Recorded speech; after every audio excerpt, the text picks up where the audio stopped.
From The National, this is Trending Middle East. I'm Yasmin Al-Taji. It's Tuesday, May 13th. Here are today's headlines.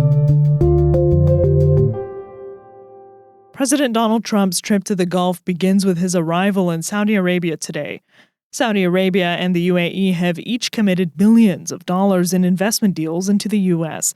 It's something that Trump has prided himself on, and this trip means more are on the table. Here's The National's Manus Cranny reporting from Riyadh. They're getting ready to welcome the President of the United States of America. He'll travel around the GCC, he'll go to Qatar and then to the UAE. This is an elevation of Saudi Arabia on the geopolitical stage. They're helping with Ukraine, Russia, they're helping with Iran. And the bargain is already set. Trump has teased a big announcement leading up to the trip, but he hasn't specified the subject. There's speculation that it could revolve around AI, security, and broader areas of geopolitics, but that's all uncertain.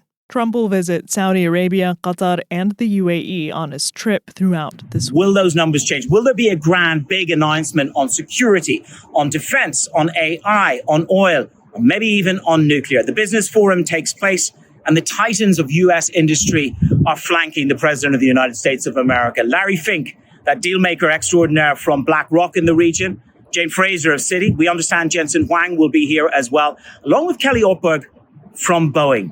But this is a moment when transactions on investments can have potential ramifications on the grand security bargain for the region.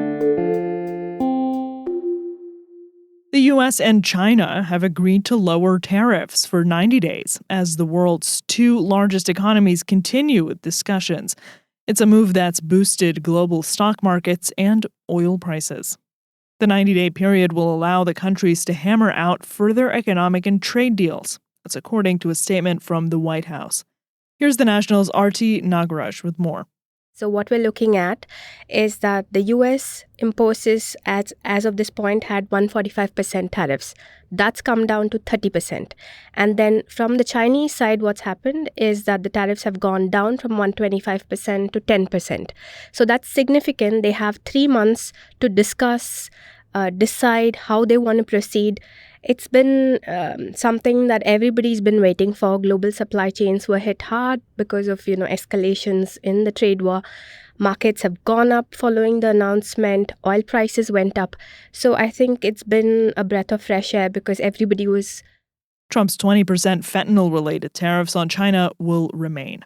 Fentanyl is a problem that the U.S. has been facing extensively. They want to stop imports of fentanyl into the country because the synthetic opioid is responsible. Last year, in fact, nearly 75,000 people in the U.S. died from overdose. So there's a lot of efforts from their side to control the inflow.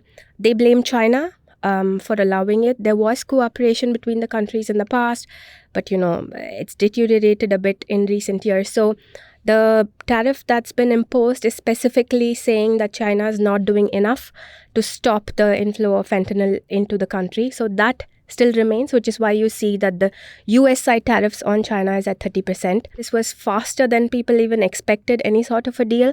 So the hope and expectation is that they're able to resolve it, probably keep it at similar levels going forward, the tariffs. But that still remains to be seen because even the other tariffs that the US has globally, they still remain in place. There's a lot of confusion with Donald Trump, it's tariff on one day and off one day. So it's very hard to know for certain. But the expectation is that they're able to reach an understanding and keep tariffs at a level that works economically for both sides and globally as well. Trump said on Monday that he could speak with China's President Xi Jinping at the end of this week. The Kurdistan Workers Party, or PKK, announced it will disband and dissolve as part of a peace process with Ankara. The group is classified as a terrorist organization by Turkey, the U.S., and the EU. It's been in armed conflict with Turkey for more than 4 decades. Its leader, Abdullah Öcalan, is in jail. He made a call in February for the group to disarm, disband, and enter a peace initiative with the Turkish state. Turkey's Foreign Minister Hakan Fidan called the decision of, quote, historic importance, unquote, for permanent peace in the region. Here's The National's Lizzie Porter reporting from Istanbul.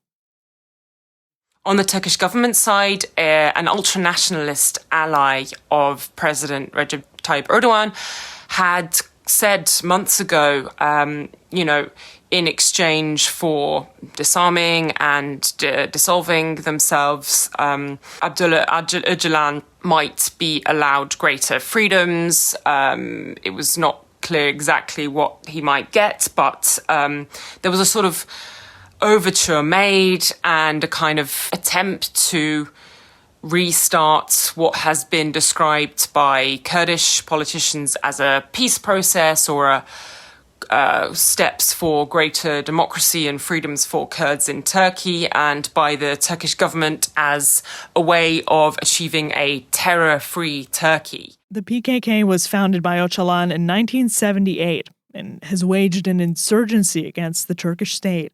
About 40,000 have been killed on both sides in the decades-long conflict. There has been long-standing pressure on Kurdish politicians in terms of their ability to participate in democratic elections, etc. And it seems now that the thinking there is that they will achieve better gains by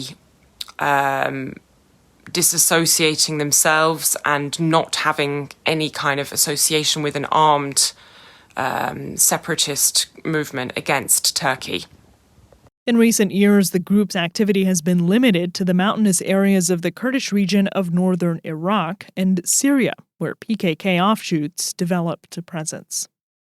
There's a lot still that we don't know, and the Turkish government is very much saying, look, this is a huge step, but we need to see how the PKK actually does this. There are many questions still unanswered about what happens to members of the PKK, where they go, how the disarming process happens, who they give in their weapons to. So there is definitely here in Turkey, there is an element of caution.